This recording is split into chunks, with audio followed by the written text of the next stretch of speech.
Morning morning లేవగానే మాకు ఆ పిచ్చుకల సౌండ్స్ అండ్ కోళ్ళు అరుపులు చాలా న్యాచురల్గా చాలా బాగా వినిపిస్తాయన్నమాట. సో ఆ టైంలో ఇంకా టీ పెట్టేసుకొని తాగేసానమాట. అండ్ చిన్న పని అయితే ఉంది. ఏంటంటే లాస్ట్ టైం నేను మీషోలో 85 రూపీస్కి 20 వెజిటేబుల్ సీడ్స్ అయితే ఆర్డర్ చేశాను. ఇది లాస్ట్ టైం వీడియో. సో ఇది నేను ఆల్రెడీ మొక్కలు వేసింది అప్లోడ్ చేశాను కదా. అండ్ సీడ్స్ వచ్చిన తర్వాత వెంటనే ఇంకా 2 డేస్ గ్యాప్ ఇచ్చి వర్షం పడిన తర్వాత కొంచెం వేస్తే బాగుంటుంది కదా అని ఆగా. సో వర్షం అయితే పడింది.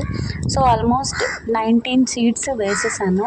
ఒక్క సీడ్ వేయలేదు, ఎందుకంటే పంప్కిన్ అందరికీ సెట్ అవ్వదని చెప్పేసి. సో ఆకుకూరలన్నీ వేసాను. పాలకూర, గోంగూర, మెంతి కూర, తోటకూర. సో ఇవన్నీ వచ్చినాయి అన్నమాట. కాకపోతే దగ్గరికి అయిపోయినాయి, ఎందుకంటే వాళ్ళు తక్కువ సీడ్సే కదా ఇస్తారు.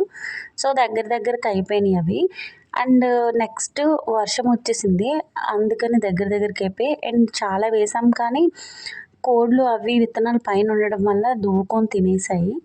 సో అలా రాలేదు కొన్ని. అండ్ ఇంకో కొన్ని కొంచెం భూమిలోకి పాతేయడం వల్ల కుళ్ళిపోయినాయి అన్నమాట మొక్కలు. కానీ ఆల్మోస్ట్ వర్త్ 85 రూపీస్ కంటే చాలా మొక్కలైతే చాలా బాగా వస్తున్నాయి. అండ్ రీజనబుల్ రేట్ కూడా, తీసుకోవచ్చు, పర్వాలేదు. అండ్ ఇది గోంగూర చాలా బాగా వచ్చింది. గోంగూర అనుకోలేదు ఏ మొక్కలు వస్తాయి అని చెప్పేసి సీడ్స్. సో ఫైనల్గా అయితే వచ్చింది. ఈ మొక్క ఏంటి అని అర్థం కావట్లేదు, అంటే పుచ్చకాయ కాకరకాయ అనేది అర్థం కావట్లేదు. అండ్ ఇది ఒక మొక్క, ఇంకా చాలా మొక్కలు మిస్ చేశాను, వీడియో తీయడం అవ్వలేదు బయటకు వెళ్ళడం వల్ల. సో ఇదైతే దొండకాయ మొక్క. ఫైనల్గా మీషో అయితే బాగా యూజ్ అయింది నాకు మొక్కలాగా. సబ్స్క్రైబ్.